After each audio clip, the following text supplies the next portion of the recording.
n'est pas vraiment possible de modifier une fonction. C'est-à-dire que l'instruction alter function ne permet pas d'aller changer une partie d'une fonction, comme une partie de la définition d'une fonction, c'est-à-dire une partie du bloc transact SQL ou une partie de la signature de la fonction. Par contre, l'instruction alter function permet de redéfinir la fonction. Donc il faut obligatoirement redéfinir la signature, le type de valeur envoyée, est-ce qu'elle est liée au schéma ou pas, d'accord, mais également redonner la définition de tout le bloc transact SQL.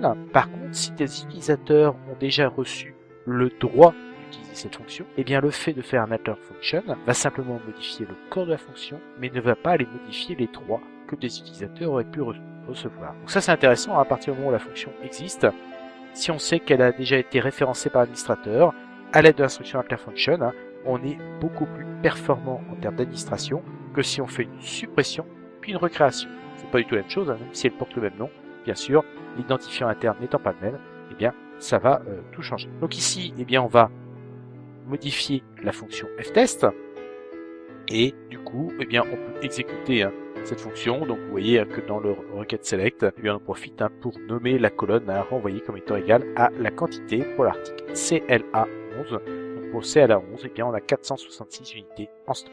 En ce qui concerne la suppression d'une fonction, une fonction est un objet quelconque défini sur une base de données. Cet objet, en ce qui concerne sa création, est géré complètement par l'instruction create, la modification par alter, donc la suppression par l'instruction drop, et simplement l'instruction drop function va permettre de supprimer la fonction.